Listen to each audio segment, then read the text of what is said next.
Hey there, it's Trang here, and I'm thrilled to bring you some exciting news to kickstart your spiritual business journey. First things first, have you grabbed your free spiritual business starter kit? If you have not, I'm going to link it down below in the show notes. And now for the big news. Enrollment is open for my Spiritual Business Mastery 11-week live coaching program, where I will be your guide helping turn your spiritual idea into a reality. We'll be diving deep to conquer that self-doubt and imposter syndrome, unravel the ins and outs for social media for spiritual entrepreneurs, and set up the tech side of your business like a pro, and so much more. Now, here's the cherry on top. Today is the last day to snag that early bird discount special, where you get $220 off the program. Trust me, you do not want to miss out on this golden opportunity. Ready to make 2024 finally the year to make it happen? If so, head on over to thehappyhealingshop/mastermind to check out all the details and to secure your spot.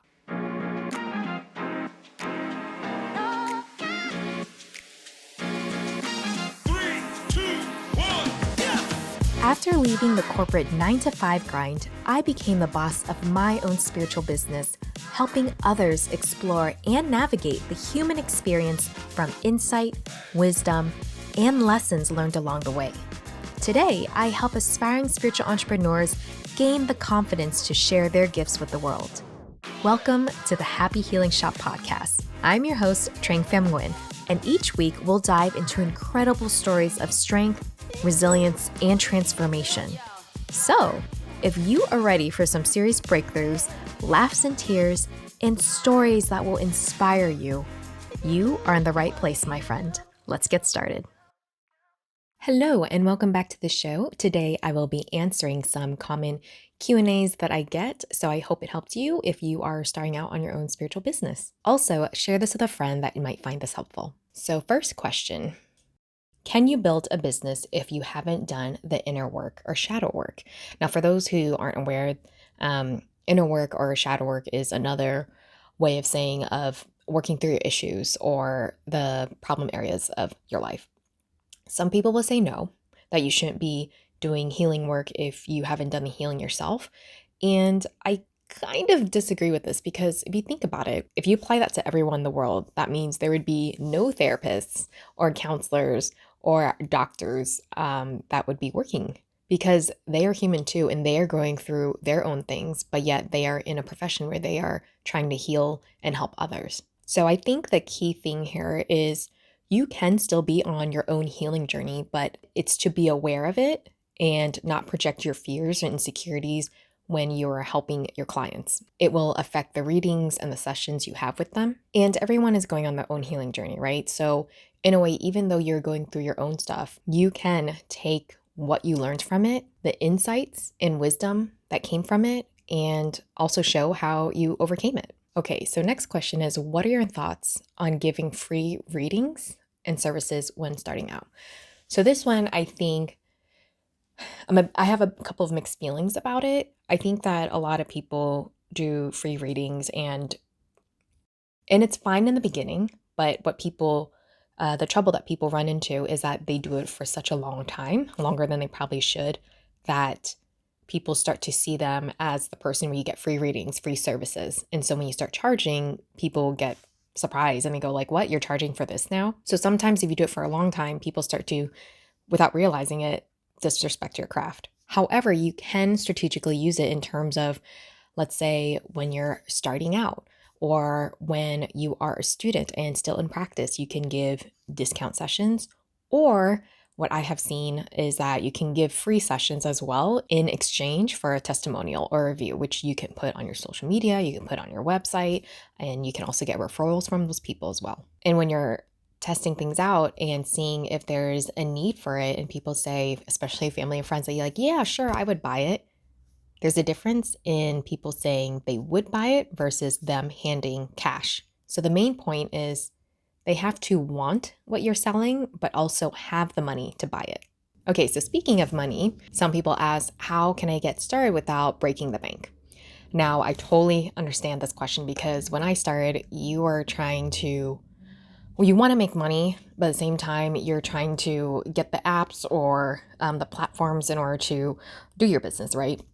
And so in the beginning, you have to get scrappy if you're on a budget. It's very doable, but there's a lot of things you have to manually do. But there are many free apps and platforms out there when it comes to starting out. A lot of people out there might recommend the most robust app or platform that has all the features, but when you're starting out, it's very simple. You only need the basics. And when you're starting from humble beginnings and trying to keep things cheap when you're starting out, you can go for free versions of the apps. Like there's a free version of Zoom. For email marketing, there is MailChimp. Social media is free, also scheduling like Calendly or Acuity scheduling. I've also seen some people use Etsy as a platform to sell their services as well. And when you finally start making a little bit more money or you're ready to take the leap, then you can upgrade later to the paid version. All right, next question. I am so unmotivated. How do I get started? This is one of those things where being an entrepreneur is great, where you set your hours, it's flexible, you can do whatever you want, run it however you want.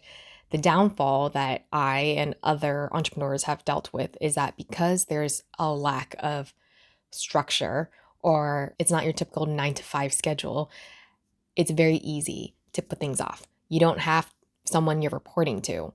It's all up to you to make it happen. So for me, I struggled with this because I am a night owl. I don't wake up in the morning in a happy state at all and um, start getting things done and am motivated at all. In fact, my best working hours are probably 11 p.m. to 4 a.m. So it's kind of really trial and error. And I found that what works for me is maybe doing in the morning when I'm kind of dead tired. Obviously, having my coffee, movement, I found really helps for me personally. And it could be yoga, it could be Qigong. But lately, I have discovered on my YouTube algorithm the channel Fitness Marshall.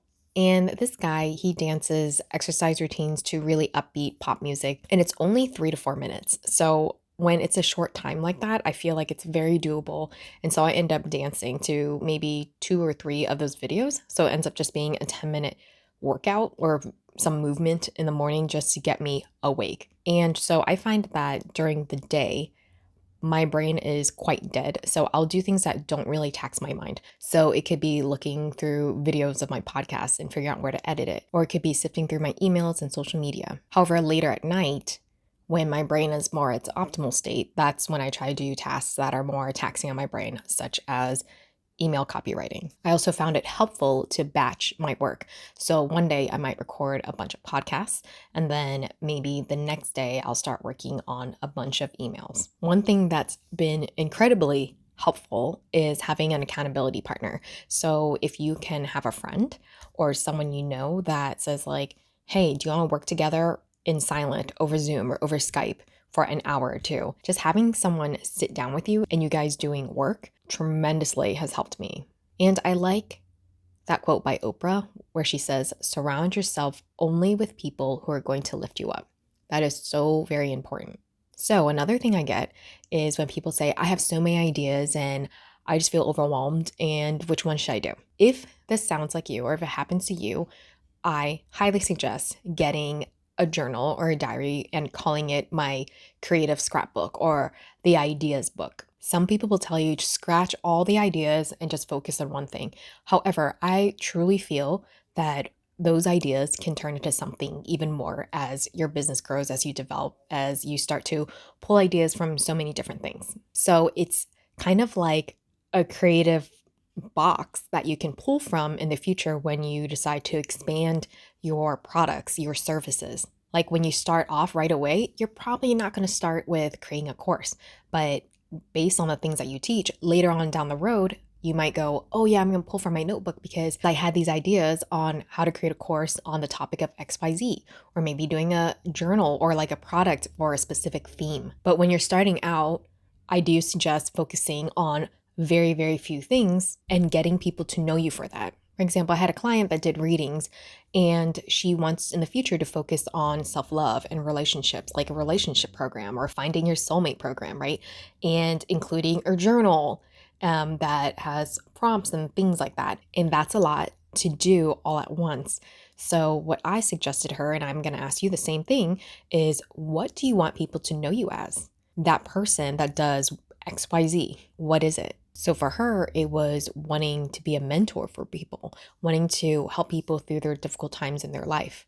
this is where you need to get clarity on, which is something I help in my group coaching program. That way you aren't spreading your efforts really thin on things that don't move the needle, that don't get things going. So if you're ready to gain more clarity on what to do and get the support and guidance, join my Spiritual Business Mastery coaching program at thehappyhealingshop.com/mastermind.